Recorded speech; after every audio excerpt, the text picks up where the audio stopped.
내 삶이 무너지고 다시 태어난 그 밤, 모든 게 달라졌어요. 안녕하세요. 제 이름은 서연이고 35살입니다. 서울 외곽의 조용한 동네에서 남편 민석과 함께 6년째 결혼 생활을 하고 있어요. 한때는 패션 디자이너를 꿈꾸던 제가 지금은 무미건조한 일상에 갇혀 하루하루를 보내고 있죠. 어느 바람 부는 초가을 저녁, 무언가 달라지고 싶다는 마음에 집을 나섰던 그날부터 제 인생은 조금씩 변하기 시작했어요. 그날 저녁, 저는 평소와는 다르게 한복 치마에 트렌치 코트를 걸치고 집을 나섰어요. 발에는 가벼운 운동화를 신고 민트빛 이어커프와 가죽 장갑을 끼고 바람에 실려오는 냄새와 소리에 귀 기울이며 동네 뒷산 산책로로 향했죠. 평소에는 민석과 말 한마디 섞지 않고 지내던 제가 이유도 없이 이렇게 외출한 건 처음이었어요. 집안의 무심한 공기, 텅 빈 대화, 그리고 차가운 시선들에 지쳐서였죠. 산책로에 들어서자 바람에 흩날리는 나뭇잎 소리와 멀리서 들려오는 풀벌레 울음이 나를 감싸 안았어요. 그 소리는 낯설면서도 익숙했고 마치 잊고 지냈던 나 자신을 다시 만나는 듯한 기분이 들었죠. 한참을 걷다 보니 오래된 정자 옆에 웅크리고 앉아있는 작은 강아지가 눈에 들어왔어요. 까만 눈동자로 조용히 저를 바라보는 그 강아지의 눈빛은 두려움보다는 기다림이 가득했어요. 안녕, 조심스레 다가가 말을 걸었어요. 손을 내밀자 강아지는 망설임 없이 제 손등을 살짝 핥았어요. 그 찰나의 순간, 이상하게도 눈물이 핑 돌았죠. 말 한마디 하지 않았는데도 위로받는 느낌이었어요. 그날 밤, 저는 그 강아지를 데리고 집으로 돌아왔어요. 이름은 바람이라고 지었죠. 바람이는 조용히 제 발치에 누웠고 그 존재가 낯설지 않았어요. 오히려 따뜻했죠. 오랜만에 꿀잠을 잤어요. 민석은 아무 말이 없었지만 그의 눈빛은 말하고 있었어요. 무관심과 피곤, 그리고 짜증. 하지만 저에겐 처음으로 생긴 작은 비밀이 있었어요. 매일 밤 바람이와 함께 산책길을 걷는 그 시간이 내 삶의 작은 빗줄기가 되어주었으니까요. 바람이와 함께 산책을 시작한 지 며칠째 되던 어느 날 밤, 저는 평소처럼 조용히 집을 나섰어요. 가로등 불빛 아래 나뭇잎 사이로 달빛이 희미하게 비치던 그 길에서 우연히 누군가를 만났죠.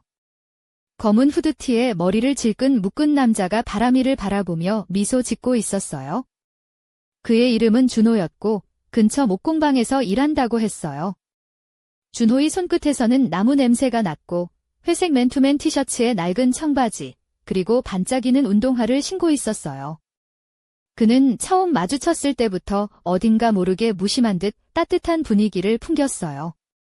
그의 눈빛에는 호기심과 부드러움이 섞여 있었고 그 모습에 저는 이상하게도 끌렸답니다. 처음에는 바람이와 강아지 이야기, 산책길의 날씨 이야기를 나누는 정도였지만 점차 서로의 꿈과 아픔을 공유하게 되었어요. 준호는 어깨 너머로 조용히 과거를 털어놓았고 저는 말없이 그의 이야기에 귀 기울였죠. 그의 말투와 손짓, 그리고 때때로 어깨를 스치는 순간마다 제 마음속엔 묘한 떨림이 퍼졌어요. 그날 밤, 흐린 가로등 아래에서 처음으로 우리는 손을 잡았어요. 그의 손은 거칠었지만 따뜻했고 저는 말없이 그 품에 안겼죠. 준호의 향기에 오래도록 숨을 쉬었어요. 첫 키스는 마치 오래 참아온 갈증이 해소되는 듯 부드럽고 조심스러웠지만 분명한 열정이었어요. 그 순간 바람이는 한편에서 조용히 우리를 지켜보고 있었죠. 그 밤, 제 세계는 조용히 무너졌고 동시에 다시 태어나는 듯한 느낌이었어요. 이 만남이 앞으로 제 삶을 어떻게 바꿔놓을지 그때는 전혀 상상하지 못했죠. 그날 이후로 준호와의 만남은 은밀하게 이어졌어요. 매일 밤 민석이 잠든 후 조용히 집을 나섰죠. 바람이랑 잠깐 산책 좀 하고 올게요. 그렇게 말하고 나가면 민석은 고개만 끄덕이며 아무 말도 하지 않았어요. 그의 무관심 속에 묘한 긴장감이 감돌았지만 저는 이제 준호와 함께 걷는 그 산책길이 너무 그리웠어요.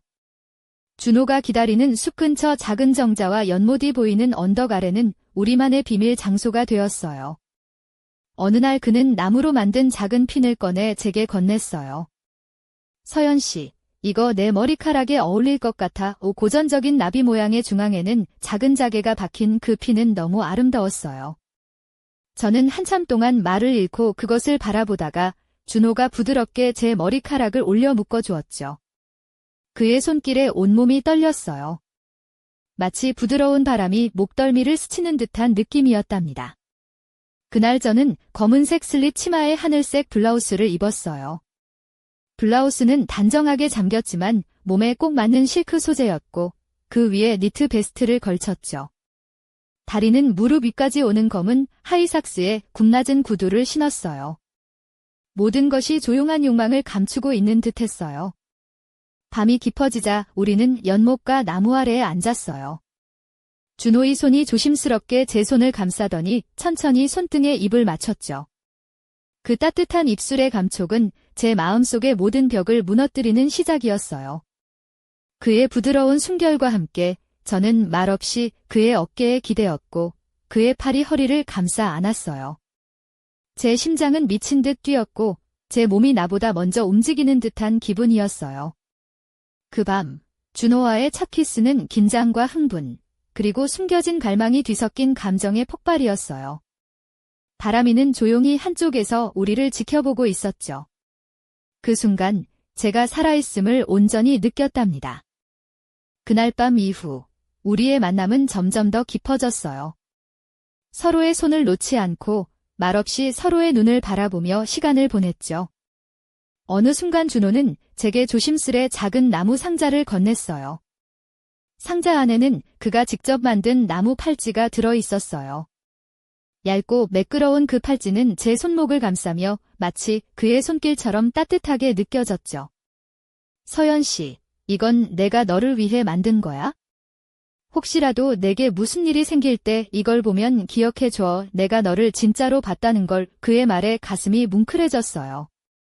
그날 우리는 작은 창고 같은 공간에서 서로를 끌어안았죠. 겉으로 보기에 절제된 포옹이었지만 그 안에는 가득 찬 갈망이 숨어 있었어요. 서로를 바라보며 눈빛으로 모든 감정을 나누었고 그가 살며시 제 뺨을 만졌을 때 저는 더는 도망치지 않기로 결심했어요. 며칠간 민석은 말이 없었어요. 오히려 이전보다 더 다정하게 굴기 시작했죠. 갑자기 저녁에 와인을 권하거나 힘들어 보인다고 어깨를 주물러 주기도 했어요. 하지만 그의 손길에는 감정이 없었고 오히려 뭔가를 꿰뚫어 보려는 불편한 기운이 느껴졌어요. 그날 밤 저는 짙은 회색 니트 원피스를 입고 머리를 낮게 묶었어요. 손목에는 준호가 만든 팔찌가 반짝였죠. 거울 앞에 선 제 모습은 외적으로는 차분하고 단정했지만 눈빛은 떨리고 있었어요.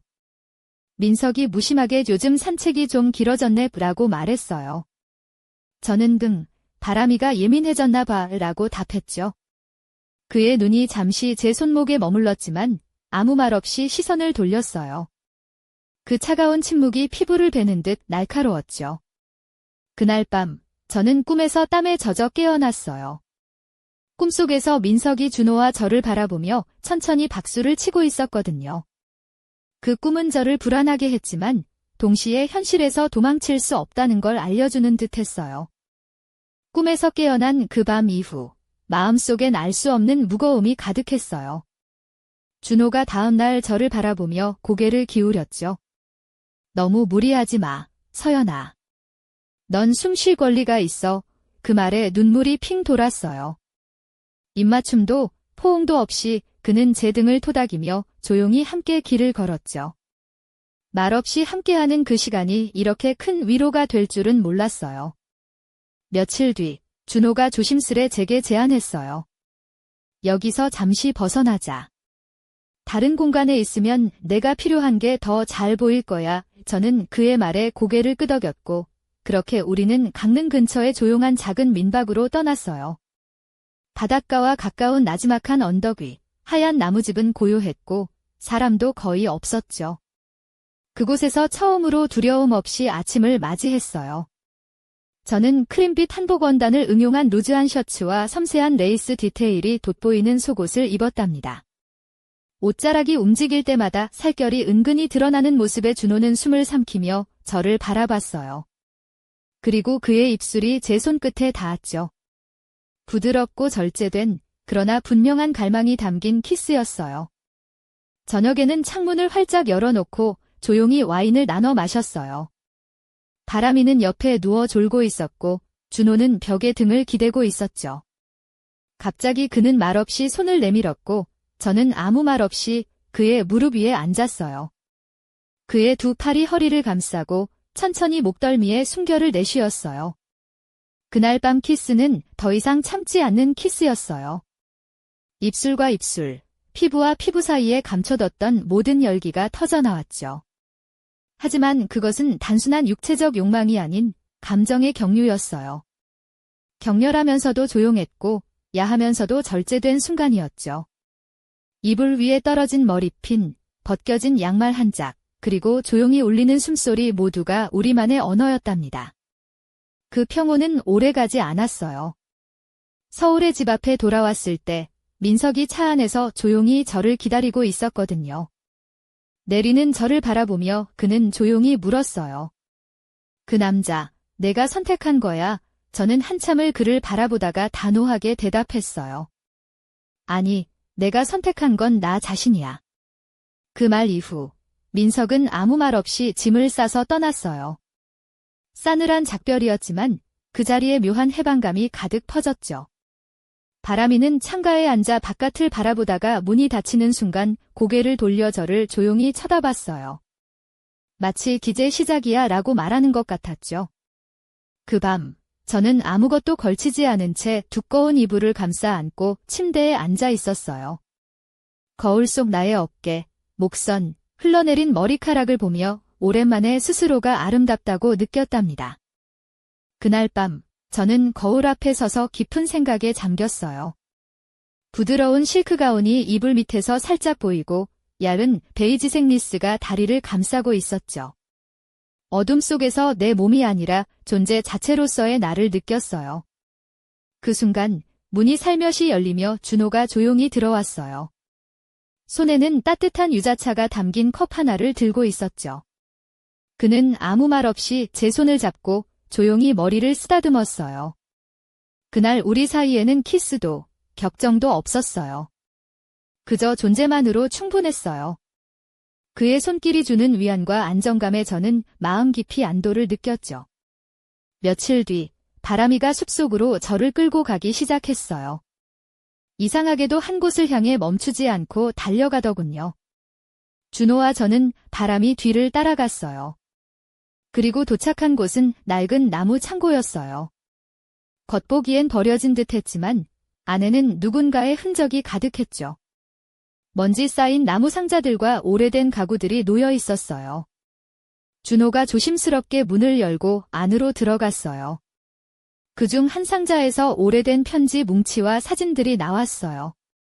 그 사진들 중 한 장에는 한복을 곱게 차려입은 젊은 여자가 있었고 뒤 배경은 지금 우리가 있는 숲과 너무 닮아 있었죠. 준호는 사진을 보다가 갑자기 숨을 멈추고 말했어요. 이 여자를 어디선가 본 것 같아. 어디에서? 제가 물었죠. 그는 잠시 말을 잇지 못하다가 꿈에서 아주 오래전부터 계속 B라고 답했어요. 그 편지 봉투에는 해리메게라는 글자가 적혀 있었고 남자가 전쟁에 끌려가기 전 남긴 사랑의 고백이었어요. 그 글씨체와 표현, 감정들이 지금 우리의 모습과 너무 닮아 있었죠. 그날부터 우리는 매일 그 편지들을 읽으며 남겨진 옷가지를 만지고 그들의 흔적 속에서 우리 자신을 찾아갔어요. 그리고 어느 날 작은 서랍에서 오래된 은빛 목걸이 하나를 발견했어요. 목걸이에는 이상한 문양이 새겨져 있었고 그걸 본 준호는 표정이 굳었죠. 이걸 본 적 있어. 그는 말했지만 언제인지 기억나지 않는다고 했어요. 그날 밤 저는 은은한 리넨 한복 원피스를 입고 있었어요. 검은 레이스 너웨어와 함께 조용한 욕망을 감추고 있던 제 모습처럼 이 목걸이도 우리에게 숨겨진 어떤 비밀을 품고 있었어요. 그날 밤 준호는 조심스럽게 다가와 제 목에 그 은빛 목걸이를 걸어주었어요. 차가운 금속이 피부에 닿아 온몸에 소름이 돋았죠. 마치 누군가의 삶을 이어받는 듯한 묘한 기분이 들었어요. 준호는 낮은 목소리로 속삭였어요. 서연아, 넌 원래 이걸 하고 있던 사람 같아. 그 말에 가슴 깊은 곳에서 무언가 울컥 올라왔어요. 그날 밤, 우리는 침대도 바닥도 아닌 창문 아래 오래된 나무 벤치에 앉아 있었어요. 준호의 손끝이 옷 위로 조심스럽게 제 몸을 더듬었고 그의 숨결이 귓불에서 목덜미로 천천히 흘러내렸죠. 격렬하진 않았지만 그 손길은 깊숙이 닿아 마음속까지 파고들었어요. 그러다 문득 벽에 걸린 작은 거울 속에서 무언가 스쳐 지나갔어요. 누군가 우리를 바라보고 있는 듯한 그림자였죠. 착각일까 싶었지만 그 순간 온몸이 얼어붙는 느낌이었어요. 그 이후로 준호는 점점 말수가 줄어들었고 웃음도 사라졌어요. 마음 깊은 곳에 숨긴 무거운 그림자가 점점 짙어지는 것 같았죠. 그가 발견한 은빛 목걸이 이후 그의 눈빛 속에는 오래된 슬픔과 고뇌가 내려앉았어요. 어느 날 밤, 준호와 함께 작은 골목길을 걷다가 그는 목걸이 안쪽을 자세히 들여다보다가 숨겨진 버튼을 발견했어요. 조심스럽게 눌렀더니 접혀있던 작은 종이 한 장이 나왔죠. 종이에는 정갈한 한문으로 이렇게 적혀 있었어요. 우리는 언젠가 다시 만나리라. 기억하지 못해도 마음은 알아볼 것이다. 그 문장을 읽은 순간 제 심장이 덜컥 내려앉았어요. 마치 지금의 우리를 위한 예언처럼 느껴졌죠. 다음 날 저는 준호에게 그 종이를 보여줬어요. 그는 아무 말 없이 종이를 들여다보다가 속삭이듯 말했어요. 이 문장은 꿈에서 만난 그 여자가 마지막에 항상 했던 말과 같아. 준호는 꿈속에서 어떤 여자를 계속 만났다고 했어요. 검은 저고리를 입고 자기 놀이개를 달고 있던 그녀였죠. 그는 말을 하지 않고 창밖을 바라보다가 항상 같은 문장을 남기고 사라졌다고 해요. 저는 조용히 그의 손을 잡았어요. 우리의 만남이 단순한 우연이 아니라 오래전부터 예정된 운명임을 직감했죠. 그날 밤, 우리는 처음으로 서로에게 완전히 몸을 맡기며 깊은 연결을 느꼈어요. 야릿한 모던단으로 된 속옷과 매끄러운 니삭스, 그리고 숨결이 퍼진 목덜미까지 모든 것이 섬세하면서도 강렬했죠. 준호는 제 머리를 감싸 안으며 눈을 바라보고 말했어요. 우리가 전생에 헤어진 연인이었다 해도 지금 다시 만난 거야. 그 순간 창밖에서 바람이가 갑자기 짖기 시작했어요. 긴장된 표정으로 우리를 응시하던 바람이의 모습이 잊히지 않아요. 우리는 급히 밖으로 나왔고 숲과 연못 근처에서 바람이가 계속 짖던 바위 밑을 살펴봤죠. 그곳에 묻힌 오래된 나무 상자를 발견했어요. 조심스레 열어보니 수십 통의 편지가 들어있었고 그중 가장 위에는 우리 이름이 적힌 한 통이 있었답니다. 서연과 준호에게. 그 편지를 제가 떨리는 손으로 열었어요. 안에는 이렇게 적혀 있었어요. 이 편지를 당신들이 읽고 있다면 당신들은 다시 만난 거예요. 이번에는 절대 잊지 말아요. 시간이 아무리 흘러도 진짜 사랑은 반드시 다시 찾아옵니다. 그리고 다음 생엔 당신들이 우리에게 편지를 남겨주세요. 그 순간 하늘에서 별똥별이 쏟아지듯 떨어졌고 바람이는 갑자기 멈춰 섰어요. 마치 온 자연이 이 순간을 지켜보고 있는 듯한 느낌이었죠. 서로를 바라보며 우리는 속삭였어요. 다음 생에도 다시 만나자. 그 순간 세상이 멈춘 듯 했어요. 하늘에서 쏟아지는 별똥별들이 어둠을 밝히고 바람이는 조용히 우리 곁에 앉아 꼬리를 천천히 흔들었죠. 그 순간 모든 시간이 멈춘 것 같았고 우리의 숨결조차도 우주의 리듬에 맞춰 함께 뛰는 듯 했어요. 그 편지 속 문장들이 머릿속에서 반복되었어요. 시간이 아무리 흘러도 진짜 사랑은 반드시 다시 찾아온다. 그 말은 마치 운명처럼 우리를 묶어놓았고 우리 삶의 무게와 희망을 동시에 안겨주었죠. 그 순간부터 우리 사이에 흐르는 공기는 전과는 완전히 달랐어요. 준호의 손이 제 손을 꽉 잡았고 저는 그 온기를 느끼며 눈을 감았어요. 과거와 현재, 그리고 미래가 한데 어우러진 신비로운 순간이었죠. 그 속에서 느껴지는 감정은 단순한 사랑을 넘어선 운명과 기억, 그리고 재회의 깊은 울림이었어요. 이 모든 일이 현실인지 꿈인지 분간할 수 없었지만 확실한 건 우리 둘 다 이 순간을 절대 잊을 수 없다는 것이었어요. 그날 밤, 바람이는 우리 곁에서 조용히 잠들었고, 우리는 서로를 꼭 끌어안고 미래를 약속했죠. 하지만 그 순간, 숲속 어딘가에서 들려온 낯선 발자국 소리와 함께 누군가 우리를 지켜보고 있다는 느낌이 다시 엄습했어요. 저희 뒤편에서는 바람이가 갑자기 몸을 일으켜 경계하는 눈빛으로 어둠 속을 응시했죠. 그 그림자는 누구일까요? 그리고 우리가 발견한 편지와 목걸이의 비밀은 어디까지 이어질까요? 우리의 운명은 이제 막 시작되었을 뿐이에요. 이 이야기는 여기서 끝나지 않아요. 앞으로 펼쳐질 미스터리와 사랑, 그리고 운명을 향한 여정이 기다리고 있답니다. 밤하늘에 별똥별이 쏟아진 그 순간부터 제 마음은 끝없이 요동쳤어요. 준호와 나눈 약속, 그리고 편지 속 메시지는 마치 우리 삶을 새롭게 쓰는 첫 문장 같았죠. 하지만 그 평화로운 순간에도 숲속 어둠은 결코 우리를 완전히 놓아주지 않았어요. 바람이는 긴장된 눈빛으로 어둠을 응시했고, 저도 그곳에서 무언가 알 수 없는 존재가 우리를 지켜보고 있음을 느꼈어요. 그 누군가가 누구인지, 왜 우리를 찾아왔는지 알 수 없었지만, 제 안에선 두려움과 동시에 알 수 없는 기대감이 공존했죠. 민석과의 지난 시간들, 준호와의 새로운 시작, 그리고 수수께끼 같은 편지와 목걸이까지. 모든 것이 맞물려 돌아가고 있었어요. 마치 오래전에 끊어진 실이 다시 이어지며 우리가 그 실타래 속에 갇힌 듯한 느낌이었죠. 그날 밤 두꺼운 이불을 감싸 안고 침대에 앉아 거울 속 제 모습을 바라봤어요. 긴 머리카락이 흘러내리고 그 속에 감춰진 욕망과 두려움, 그리고 희망이 공존하는 눈빛이었죠.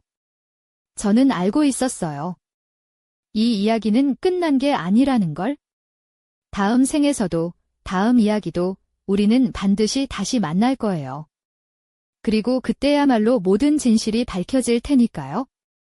지금 이 순간, 저는 그 기다림 속에 서 있어요. 여러분도 저와 함께 이 미스터리를 풀어가실 거죠? 우리 모두가 기다려온 그 다음 이야기가 곧 시작됩니다. 준비되셨나요?